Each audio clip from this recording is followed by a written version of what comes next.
Meet Kevin Harrington. With over 500 products launched and generating over $5 billion in product sales in over 100 countries, Kevin Harrington is the inventor of the infomercial, as seen on TV Pioneer, and original shark on the Emmy Award-winning TV show Shark Tank. Kevin creates massive brands by combining great products with superstar talent like Kim Kardashian, 50 Cent, Kathy and Paris Hilton, Kris Jenner, CeeLo Green, George Foreman, Montel Williams, Jack LaLanne, Flo Rida, Hulk Hogan, Billy Mays, Paula Abdul, and Tony Little. My brand now is worth over $3 billion.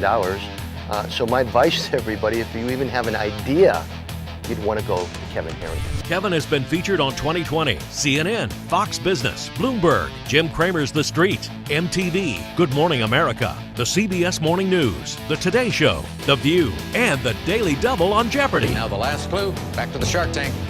I'm Kevin Harrington. A renowned speaker, Kevin has appeared on stage for organizations like AT&T, Microsoft, United States Postal Service, Humana, 3M, FedEx, Auburn University, Harvard, and MIT. Kevin has authored several books, including Act Now, How I Turned Ideas into Million-Dollar Products, and the bestseller, How to Become a Key Person of Influence. Kevin is a pioneer of the direct response industry and has risen to nearly iconic status over the years. Kevin helped to found EO, the Entrepreneurs Organization, and ERA, the Electronic Retailing Association, receiving their Lifetime Achievement Award. An entrepreneur for over 40 years, Kevin has built 20 businesses to over $100 million each. That's why he's the original shark from Shark Tank, the billion-dollar man, Kevin Harrington.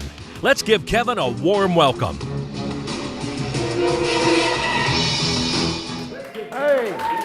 Hey, thank you. All right. Great to be here. How many recognize that music? Shark Tank, right? Okay. Well, it's so funny because I'm going to get it right out of the way right away because everyone says to me, hey, tell me about Kevin O'Leary, right? How many, right? So when I was taking a picture, they said, is he really that difficult? Or some people say that much of an asshole. Okay, I'm sorry. But no, he's, you know why he calls himself Mr. Wonderful? Because nobody else will. All right? Yeah. He kisses the mirror every morning, right? Yeah. No, but actually, it's part of his brand. And so, because he raises money, and he doesn't even use his own money when he does Shark Tank. So if he's using other people's money to do a stupid deal, those people will get upset. So he has to be the tough guy, right? So it's been kind of an interesting run, Shark Tank. I'm going to tell you a couple stories about Shark Tank, but I want to start really talking more about how I started as an entrepreneur and some of the things I've learned over the years, some of the ups and some of the downs that I've had. And so before I start, though, I want to ask, how many entrepreneurs are in the room? See a show of hands. Almost just about everybody, right? Good. So that's what you told me.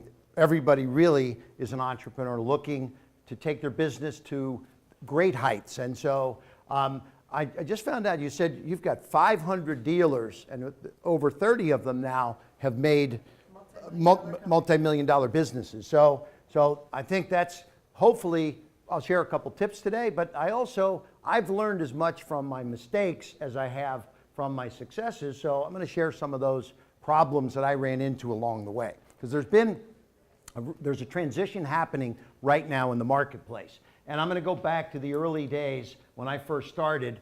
Do you remember TV in the 60s? Black and white TV? Let me see a show of hands. Like, oh, if you... Yeah. You know, black and white television. I remember it, and I remember then when cable first came. And when cable first came, HBO was 24 hours of movies, and CNN, 24 hours of news, MTV was music. But I got to the Discovery Channel, and there was actually colored bars on the screen. That was Channel 30. I had a 30-channel package, and Channel 30, there was nothing there. So I called the cable company, and I said, what's going on? I've got nothing on Discovery. And they said, oh, Discovery is only an 18-hour-a-day network. 6 hours a day, we put up colored bars. And that's when the light bulb went off for me. And I actually said, wait a minute, there's got to be something we can put on there. And that's what I endeavored to do as a young entrepreneur. So I went to I was traveling all over the place doing a lot of trade shows at the time, and I was at the Philadelphia Home Show, and there was a one booth that had this huge crowd around it. And this guy had a knife in his hand. He was cutting through a Coca-Cola can, and then he was going through a hammer, through a pair of sneakers, through a muffler. He said, it's the Ginsu knife. And he said, it's so sharp it can still cut a tomato thin enough that you can read the Sunday newspaper through it, right? And so people were literally throwing thousands of dollars at this guy over the next hour that I watched him.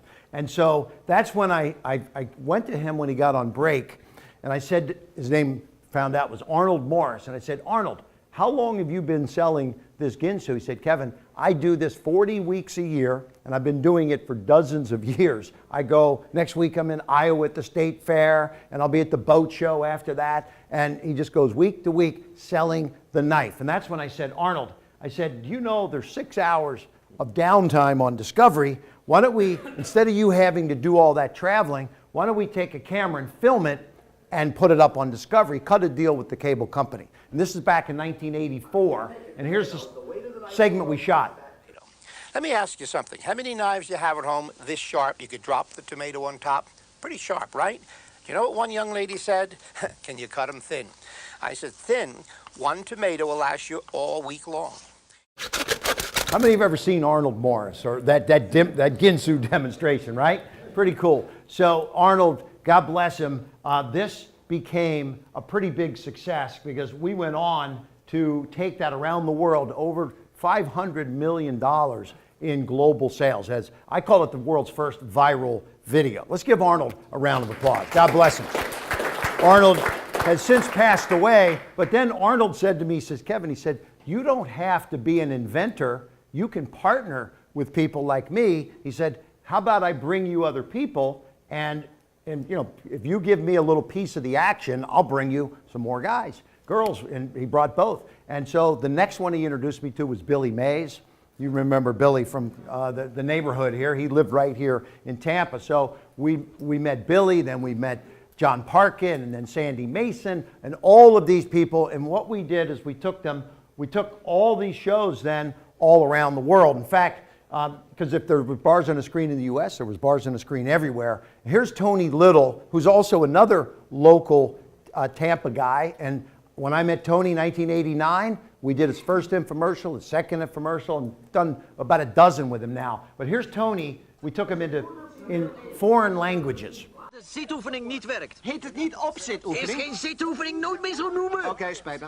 Voeten stevig. Zie je hoe ze haar handen op haar middenrif heeft? Niet achter je hoofd? Nee, niet achter je hoofd. Ze moet zien wat ze aan het doen is. So we would run this we would take a Tony Little infomercial, dub it into Dutch, German, Swedish, Italian, French, Spanish, Japanese, Chinese, just all over the world. And that's how the Ginsu created a $500 million business. So bottom line is then, so here I was, I then done hundreds of infomercials with a lot of cool people, and that was when I got the phone call from Mark Burnett. And Mark does the Apprentice, The Voice, the Survivor, and he's on the other line. It's almost 10 years ago, and he said, hey Kevin, I'm shooting a new TV show. Would you like to come out and talk to me? We're interviewing a lot of folks that would want to be on the show. And I said, can you tell me anything about it at all? And he said, no, it's too complicated. Just jump on a plane, get here in the next 2 weeks because we're making some real decisions. It's called Shark Tank. I'll tell you all about it when you get here. So I said, okay, great. I'll be there. Got off the phone. I was pretty excited. So I told my wife, I said, hey, I'm going to go and hang out with Mark Burnett. He's got a new show that he thinks maybe I'd be right for. And she said, well, what is it? He wouldn't tell me anything about it, but it's called Shark Tank. And she said, Kevin, wait a minute. Do you know what he does to those people on that Survivor Island show? You want to be on Shark Tank? Okay. I'm like, good point. Now, when we actually shot the show, they had live sharks in tanks on the set. So we didn't know who's going in that tank. Are the sharks, are we going to go in, or the people that don't get funded? There was sort of a little joke about that. But anyway, that was fine. One more Shark Tank story, but now it's Celebrity Shark Tank. If you've been following, you got Alex Rodriguez and Richard Branson and Bethany Frankel, of course, John Paul DeJorio, Ashton Kutcher was a shark for a couple segments. And so this is kind of a funny story. When I got an invite to a wedding, and there's Robert Herjavec, we're smoking a cigar over there. Of course, everyone asked me, who's the Swedish shark? And that would be Barbara. She's really, really cool. And many of these deals have done pretty well, and a lot of them haven't done. And this is where we're going to start talking about some of the tougher things that have happened in my entrepreneurial career. But to finish this story out, the producers of Dancing with the Stars were over at Shark Tank one day, because Shark Tank's on ABC Network, and so is Dancing with the Stars. And so they said, hey, we want to cross-promote the shows, and we'd love to have a shark come on Dancing with the Stars. And we're all hanging out, Robert and Mr. Wonderful, my wife was there. And so they said, well, who wants to do this? And so I'm looking over at my wife, and Robert says, hey, I'd love to do that. And I said to my wife, what do you think? Should I go on Dancing with the Stars? She says, you're not going to go on that show. All right. I said, oh, okay. I said, what's the problem? She said, they dance way too close on that show, right? I don't think I'd want to see you on national television like that, right? So I said, okay, well, Robert's kind of an adventuresome type guy. He'll do the first season, and then we'll see what happens. So here's Robert's segment, and you can see, let's see if they dance a little close here. No matter where you say it, you know that you'll be heard.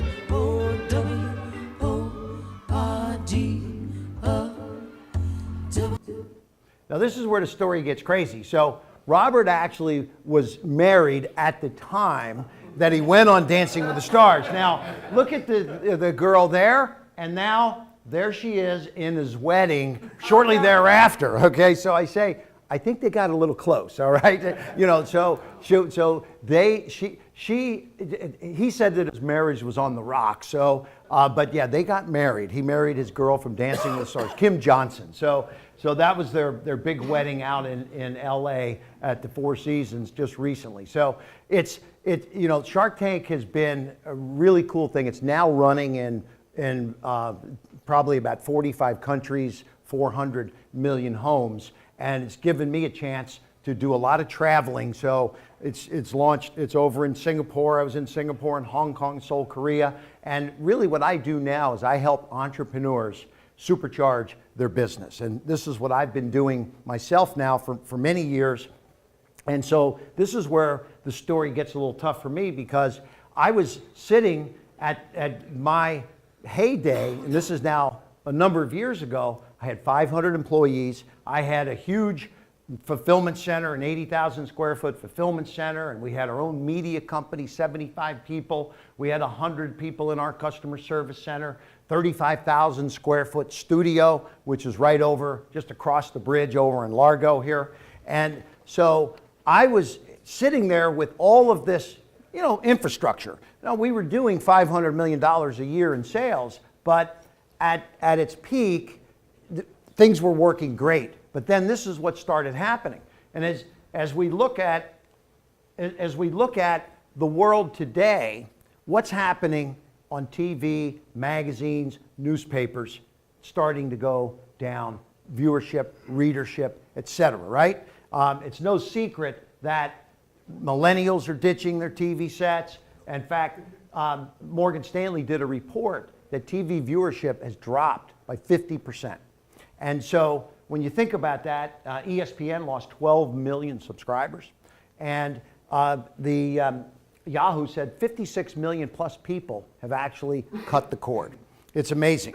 And here I am, Mr. As Seen on TV, and people are running from the TV set, right? I mean, ABC, which is Disney owns ABC and they own ESPN. They stopped. They're no longer selling the movies to Netflix because they're launching their own digital channels now. So there's this huge bloodbath that's happening. And this is the worst slide of all. The straight line across is the TV ad revenues, and then the green line is the viewership. So while they stayed the same, we're getting half the viewers. And so basically what this did is it virtually is putting us out of business. And so this is where I realized that we had hit rock bottom because we had done every celebrity that came in, pretty much, you know, Frankie Avalon for pain and the Hiltons for beauty and you know, Jack LaLanne and the Juicer and George Foreman, all these guys. Well, when we did this one, we realized things are different. Now you can put on your favorite music and have fun dancing all those extra inches and pounds away. Presenting the one-of-a-kind, low-impact, calorie-burning, muscle-toning, total body exercise that's fun, fast, and easy. The revolutionary new Twist-A-Sizer from the man who got the whole world twisting, Chubby Checker. My lesson here, if a man named Chubby walks in your office to do a fitness product, you should say no, okay? I said yes, all right, but that was the problem because we were investing in all these celebrity deals, and it was just, we realized now, because viewership was dropping, but we thought, oh, well, this is going to work because people want to have fun while they exercise. But no, it wasn't. And so this is me. I owned AsSeenOnTV.com, As Seen on TV Inc. We had thousands of products on all these different places in retail stores. But this is what it felt like for me coming into the office. Burning. Like our business, literally, our sales, we went from 500 million down to 400 million, down to 350 million. And so I said, you know, this is what it felt like a Monday morning because we ran most of our media on the weekends. And so you know, I said to myself, and while we were going through this, it wasn't just absolutely obvious every day. We had to almost take a break and pull back from our day-to-day business and see what's happening because you know, the viewership was just kind of dropping a little bit by little bit. Now, as we can look at it, it had dropped 50%, but the rates were staying the same. So I said to myself, I can't keep doing this because we were very profitable at one time. Now we were barely breaking even and just keeping, you know, doing 350 million a year, but just to pay for all of our overhead, right? So I said to myself, I got to get smart. And this is one of the messages that I want to leave with everybody here. And I think the power of getting coaches and mentors and advisors in your life is so important. And for me, it started with my father when I was a young entrepreneur who taught me to be an entrepreneur. And then guys like Arnold that said, you don't have to be the inventor. You can partner with those that have the products. So that's what we started doing. And then Mark Burnett said, hey, look, you can use the TV show to build your brand. But I got invited to a really cool mastermind. And this was down at Necker Island. How many recognize Richard Branson there? Or is it, okay, Necker Island, right? So Richard Branson said, come on down. And I had a connection that knew him because I said, I need to find what's going on in my business. I need some advice. I need some direction. And Richard Branson, he's, you know, first of all, these were intense meetings all weekend long. It was 3 days at Necker Island with Richard. And, you know, it's kind of like the kind of thing that goes on in these kind of meetings here is getting an understanding of what do you have to do to go to the next level. And so, and I was running my business so close day to day that it was a little bit tough for me to see really what was happening. But when I was here at the island, I could step back and listen to experts like Richard say. Richard said, Kevin, there's shifts in the marketplace. You need to be ahead of these shifts instead of behind the shifts, right? And this is another a funny part, but Richard's like, hey, he's the kind of guy that jumps out of airplanes, has a lot of fun. And one night he says, hey, look, we've been working all day. Let's go out on the beach and let's do some sumo wrestling. So I say, I'm the Necker Island sumo wrestling champ, okay? Which was kind of cool because we all hung out and had some fun out on the beach at night too. So basically though, what we were doing all day long was trying to figure out what do I need to do to take my business to the next level. So Richard said, look, you've got to build a new dream team. And this was step number one. And so when I had 500 employees, these were former TV executives, media guys, radio, newspaper, because we were an old school media company, and we were literally spending over $1 million a week in old media, television, newspaper, print, and radio. And so he said, Kevin, 50% of the people have left that form of media. Why are you still spending all that? You need to get a new dream team, and your dream team should consist of advisors, mentors, and now in your world, professionals, engineers, installation gurus, marketing specialists, strategic partners, and I'm now applying this to your business, but also the missing point of this is digital advertising gurus. And so for me, that was one of the big things. And I said, well, what do you mean by digital advertising gurus? So it's very obvious. Television viewership, as it's declining, where are those people going? Internet, Facebook, right? Instagram, Google, YouTube. So you need to follow those eyeballs. And so at the end of the day, this could be very powerful. So let's just talk about it. The Garden Light Dream Team is, without question, a program engineered to allow dealers like you to double or triple your business. It's important that you have the expertise of a group that Michelle has created here to be able to help you, because they're testing all kinds of pilot programs to be able to then show you how you can roll these programs out. Because Facebook, for example, has 1,800 different demographic points that you can target.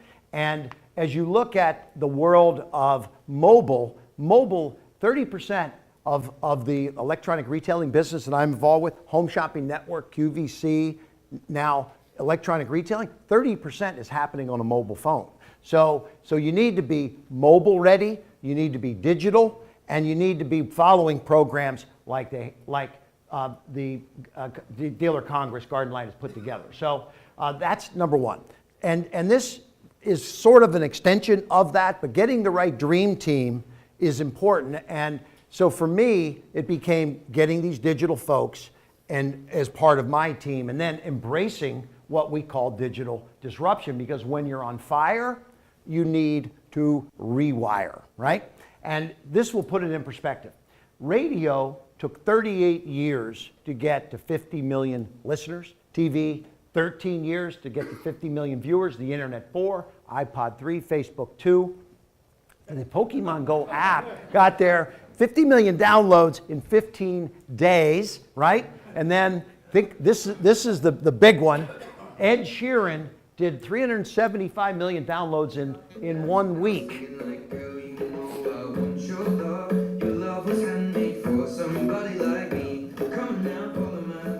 So I asked the question, is the world changing a little faster now? Yeah. Unbelievable, right? So it's those that stay ahead of the curve now that have a great opportunity. And here's a company that you would think has all the money in the world to stay ahead of the curve. Time Magazine, Time Inc. They have 37 properties. Sports Illustrated, Time, Southern Living, etc. But their sales have been plummeting for the last 7 years.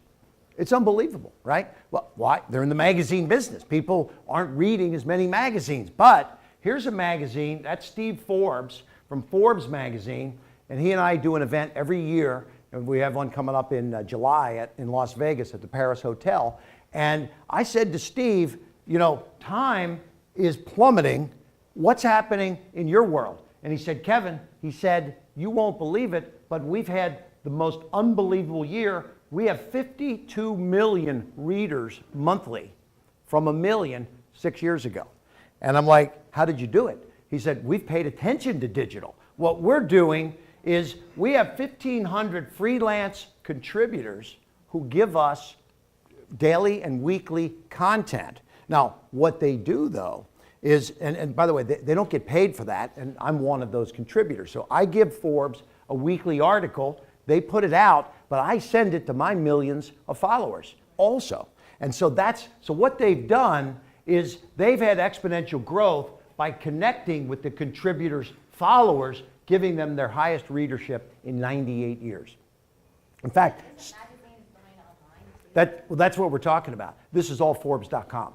So I'm glad you said that. So because they are now getting 70% of the revenue via digital. Now, the point of this, and this is where there's an opportunity for folks in the room, because we're not Sports Illustrated or Forbes sitting here today, but I do my own digital magazine, and you can do the same thing. And a digital magazine is one that, you're in a local area. I know I met some folks from Seattle, for example. If you wanted to create a digital magazine about lighting, you can get all the content contributed from contributors. You don't have to pay them because they want to be part of the magazine. Now you have some base you can send it to, but then they're going to send it to their base. And now all of a sudden you're getting this contribution, and maybe Michelle, you could probably give them some content, maybe some creative content. But so now you got you got all this content coming in for free. It's digital, so you don't have the cost to print it, and you can actually sell ads in it from people that are in the local market. So it can actually be a profit center. But even if it's a break even, what it's doing is generating a lot of action, activity, and it's going out hopefully to tens of thousands of people. But what it'll do for you is bring leads in and highlight your company. So I know Topher talked a little bit about this yesterday, and so I'll just mention a few words about it, because this has been something that's been near and dear to me, becoming a key person of influence.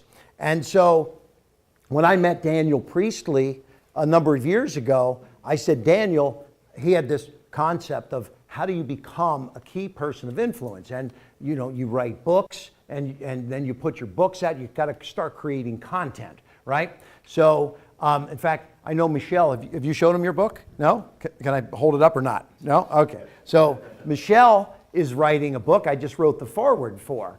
And so what happens when you create a book, when I came out, then this book came out over in England, and I co-wrote this then for the US with Daniel. And the point of coming out with a book is there's 2,000 radio stations in the US with fewer listeners every week. So they need content, though, because advertisers have been running. And so you can do radio talk shows. When my very first book, before this one, I started on one radio show, then 5, then 25, then 50, then 100. And each one of these was building sort of a funnel of people that were then calling me to do other things also. So this is the new world of digital and creating content, and whether it's a book, whether it's a digital magazine, a podcast. And let me explain how a podcast works. A podcast, has anybody done their own podcasting before? Just one? 2? Okay. So there's a woman in the United States, she's a billionaire, that has become a billionaire by doing one thing: interviewing experts. Does anyone know who we're talking about? Oprah Winfrey.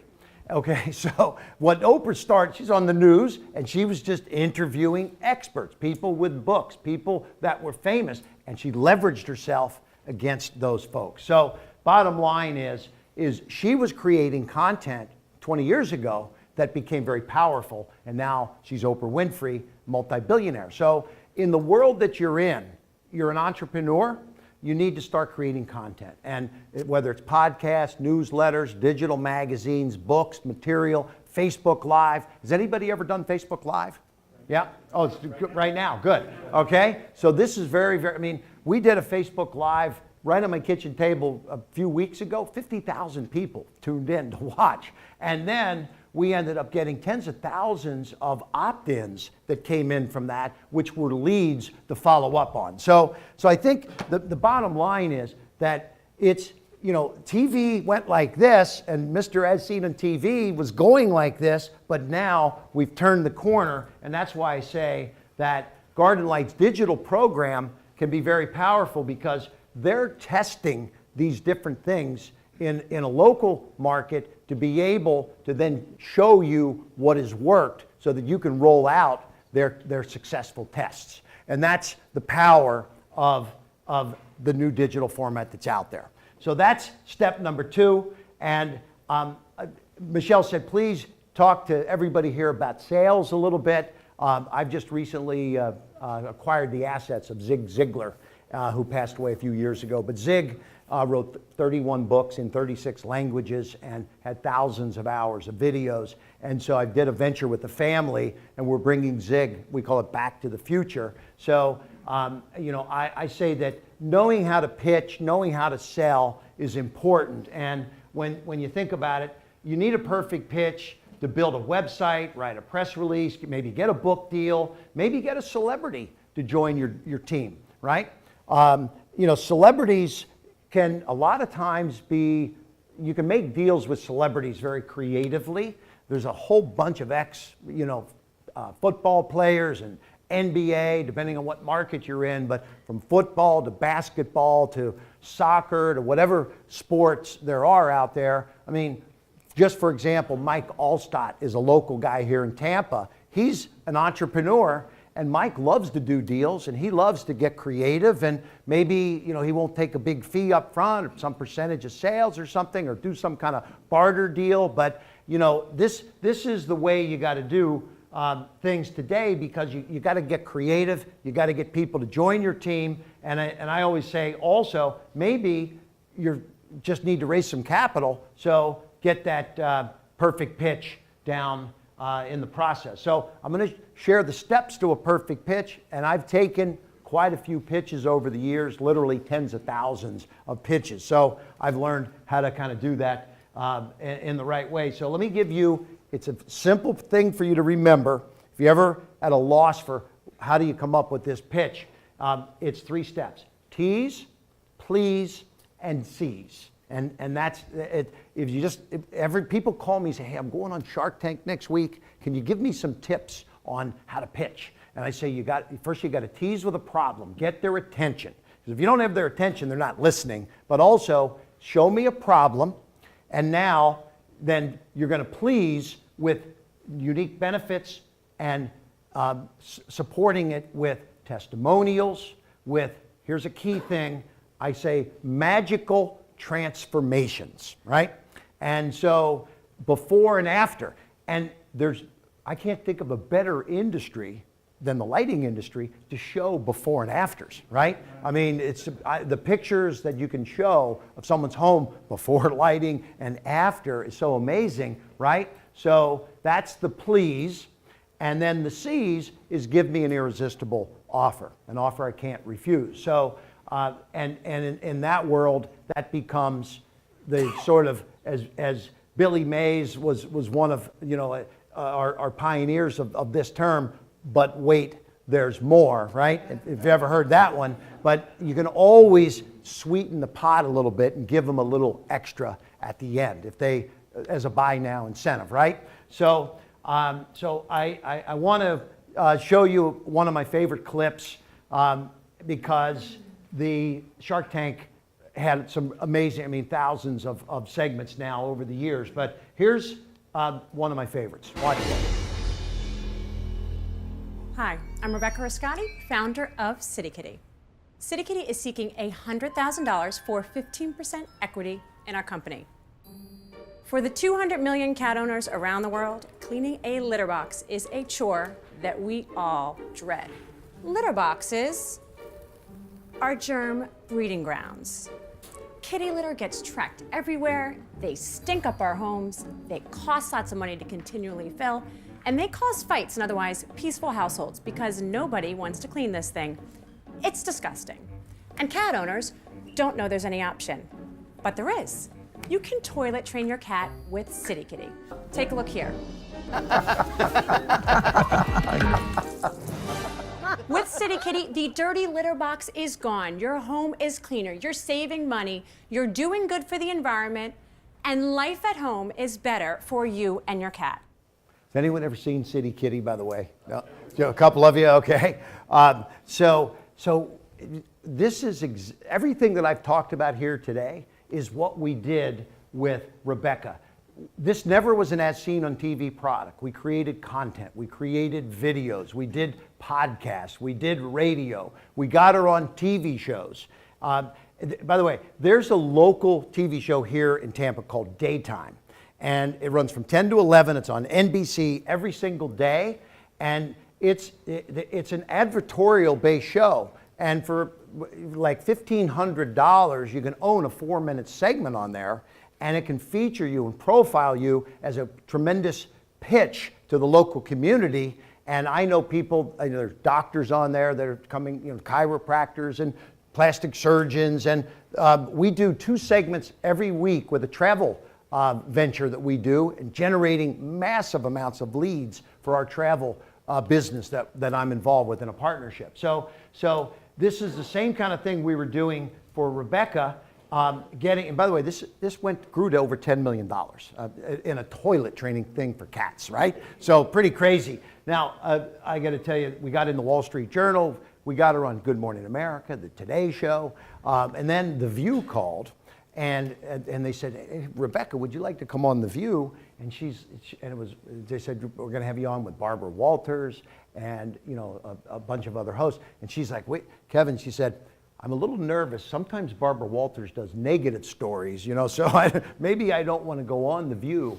And so I said, well, I'll tell you what, she did all these positive ones on all the other channels. So I said, I'll take care of The View. So I went on The View, and actually Barbara was there, and that was fine, but it was nothing negative. Whoopi was there, Whoopi Goldberg. So we had a great time on The View. But when I was leaving the studio, Whoopi said, Kevin, I need to talk to you. She said, I have a cat, Oliver, and they asked me to try City Kitty at home, and I did, but I showed Oliver City Kitty and said, hey, look, we're throwing the litter box away, and now here's where you go to the bathroom on top of the toilet with City Kitty. And Oliver took one look at me, one look at City Kitty, ran in my bedroom, jumped on my bed, crapped all over my bed, okay? I'm like, whoa, thanks for not saying that live on television, okay? So, yeah, Whoopi loves to do that kind of stuff. So, yeah, right? So anyway, I just want to say that as many ups as I've had double the failures, because I only hit on 1 out of 3 of the things that I do, right? And so obviously, as the world of As Seen on TV has changed, I sold AsSeenOnTV.com, As Seen on TV Inc. I said, I'm going to still take some products to television, but I'm a digital entrepreneur. And so I now have, yes, all right, hey, how about it?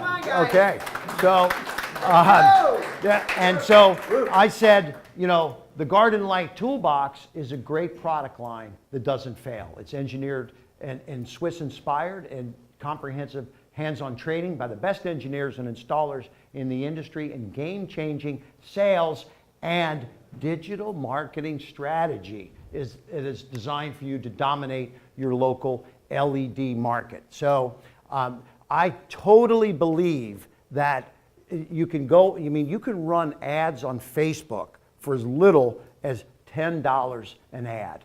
And I mean, we ran a couple $100 in ads on Facebook for something recently. We got 80 responses from it. 80 responses. Now on TV, I'd have to spend 10 grand to get 80 responses. So those that get in now, because it's the old way, is this guy. This is Rupert Murdoch, who's the founder of Fox. I used to give him $5 million every year. And now I give him 0, because I don't even forget Fox. We can't even make money on Fox because they still want the same amount to deliver half the viewers. And so that's the old way. We don't do that anymore. It's the new culture. It's millions of channels broadcasting to a few. And so this is the way that we go about it. And I have a saying that I've lived my life by, and it's whatever you vividly imagine, ardently desire, sincerely believe, and enthusiastically act upon must inevitably come to pass. So that's why I wake up every morning excited about the future and excited about new opportunities in this new digital space. And I asked my buddy Tony Little to share a couple words with you.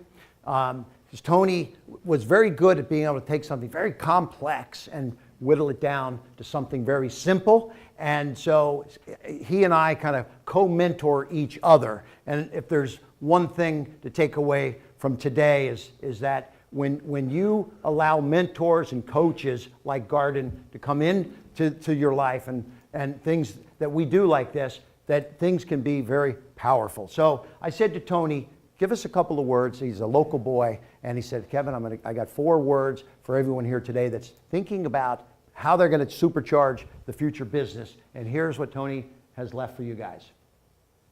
You can do it! You can do it! You can do it! You can do it! That's all from me today. Thank you for having me. All right. Hey. Awesome.